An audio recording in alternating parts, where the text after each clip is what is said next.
Il y a du vent, mais les arbres ne bougent pas beaucoup. Ça manque de feuilles. Ça manque de sentiments. Ah, ça repoussera. Ça repoussera. Bientôt. Bientôt. Ah, je voudrais vous dire un petit truc. Un truc qui a buzzé.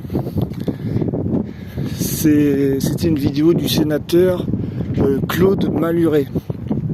Il a fait un discours devant le Sénat. Un discours au vitriol sur Donald Trump et Elon Musk. Donc, alors qu'est-ce qu'il a fait en fait ? Il a porté une attaque. D'accord ? Qu'est-ce qui s'est passé ? Ce discours, il a fait le buzz. Le buzz. Il a été vu par des millions de gens. D'accord ?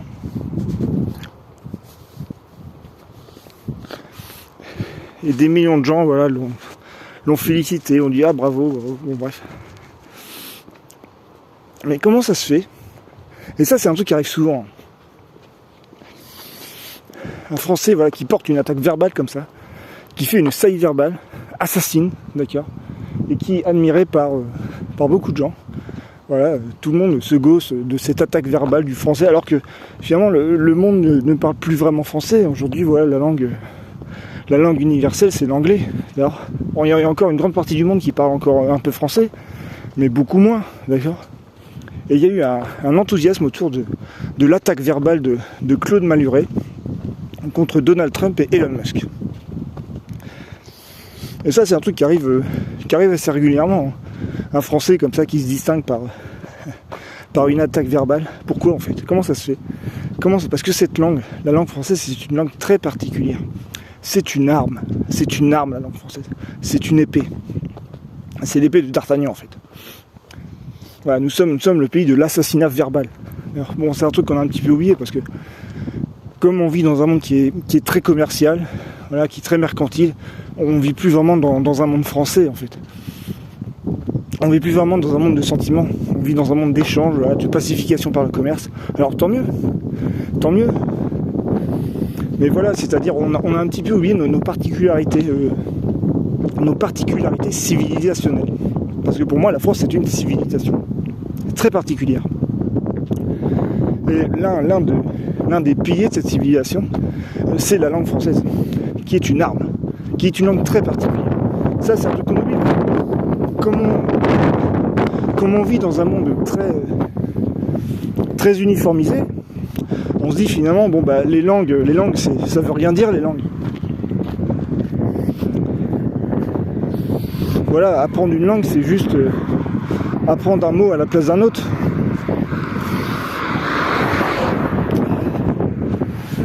Mais non, en fait, une langue, c'est quelque chose qui a été forgé pendant des siècles. Et forgé selon une manière d'interpréter le monde. C'est une interprétation du monde. Et une interprétation sentimentale du monde. C'est pour ça que la langue française, c'est une langue très particulière. C'est une arme absolument redoutable, assassine, et qui permet d'exprimer des sentiments très hauts, de tous les côtés du spectre, d'accord, autant dans la haine que dans l'amour. Et ça, bah, on l'a vu avec ce qu'a fait Claude Malhuret, qui a porté une attaque terrible, qui a fait que tout le monde s'est gossé, tout le monde s'est moqué de Donald Trump et Elon Musk. Il a dit un truc comme bouffon sous kétamine. Il a traité Elon Musk de bouffon sous kétamine. et quand il fait ça, Claude Malhuret, il sait ce qu'il fait. Il sait parfaitement ce qu'il fait, parce que c'est vrai, il paraît que Elon Musk prend des substances pour tenir, parce que comme c'est un work alcoolique, il prend des substances. Et alors je ne savais pas qu'il prenait de la kétamine, mais à mon avis Claude Malhuret était renseigné, d'accord, en le traitant de bouffon sous kétamine. Il savait parfaitement ce qu'il faisait, hein. Il visait le cœur. Il a porté un coup d'estoc. D'ailleurs, nous sommes le pays de l'escrime, d'accord. Il n'y a pas si longtemps que ça, les Français, mais ils s'entretuaient un coup d'épée dans le cœur. Nous sommes le pays du duel, d'accord. Donc, tout ça, on l'a oublié. Alors je ne souhaite pas qu'on rétablisse les duels. Pas encore. Mais voilà, je veux dire, il a visé le cœur. Il a porté une attaque cyranesque, d'accord, contre Montfleury, voilà, le bouffon sous kétamine, et contre De Valver, voilà, Donald Trump de Valver, alors. Il a porté une attaque siranesque. Et en plus devant Roxane, parce qu'il a fait ça au Sénat, devant la République, parce que la République est une femme, et la plus belle femme du monde, c'est Roxane, d'accord? Donc voilà, et le monde entier, voilà, très souvent, admire les saillies verbales venant de la France, parce que la langue française, c'est une langue tout à fait assassine. Et si vous voulez, c'est un truc qu'on voit encore, parce que c'est un truc déjà qui est historique, hein. Parce que voilà, là on se plaint que la vie politique est très violente. Alors, effectivement, la vie politique est très violente en France, mais elle a toujours été. Quand on connaît un petit peu l'histoire politique de ce pays, sous la Troisième République, la vie politique était d'une violence absolument terrible. Terrible. En fait, ce dont on se plaint aujourd'hui, c'est pas que la vie politique soit violente, c'est qu'elle soit médiocre, en fait. C'est-à-dire que la violence qui est maniée par le personnel politique aujourd'hui, ils n'en sont pas dignes. Ils n'en sont pas dignes. Ils sont nuls, ils sont médiocres, ils n'ont pas de verbe, à quelques exceptions près. Donc voilà. Donc Claude Malhuret, voilà, qui utilise le verbe d'une manière totalement assassine, qui sait manier l'épée de D'Artagnan, clairement. C'est un bretteur. D'accord ? Voilà, nous sommes un pays de mousquetaires, d'assassins verbal. Donc voilà, c'est une particularité. Ça, voilà, c'est genré. C'est genré. Autant, voilà, les femmes ont des particularités, les femmes qui parlent français ont des particularités, et les hommes qui parlent français ont d'autres particularités.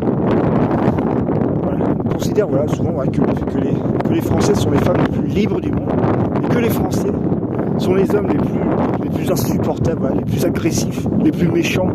C'est vrai qu'on est méchant parce que voilà, on manie une arme dans la bouche. On a l'épée de D'Artagnan dans la bouche. Donc voilà, et ça a des conséquences, beaucoup de conséquences sur nos comportements. Donc bon, ça on l'a oublié. Bon, peut-être que ça remontera parce que bon, il paraît que le monde va changer, donc peut-être que ça remontera, peut-être, on verra. On verra.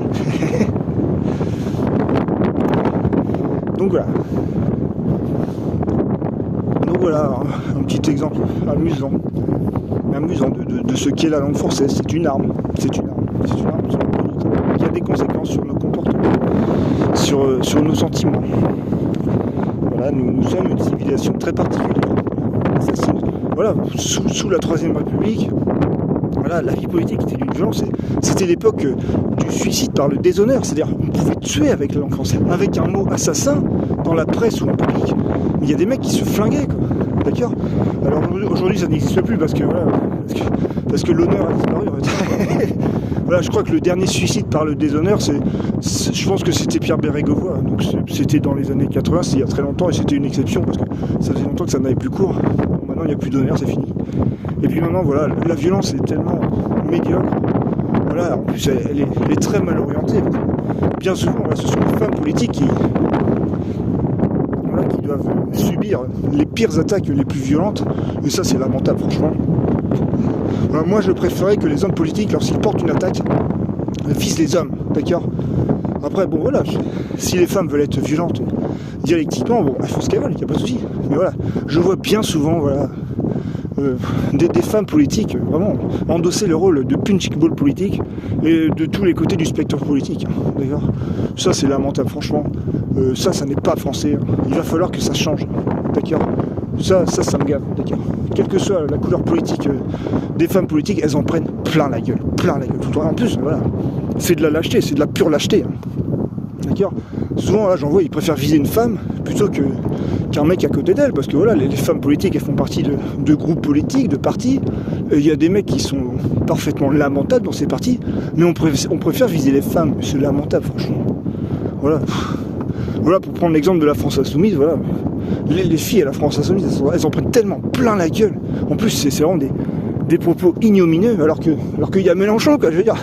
Et puis, ouais, c'est rempli de guignols, les filles, donc il y a de quoi taper, quoi. Taper les mecs, quoi. Je veux dire, bon, voilà. Donc voilà ce que j'avais à dire. Donc voilà. Donc peut-être à une prochaine vidéo.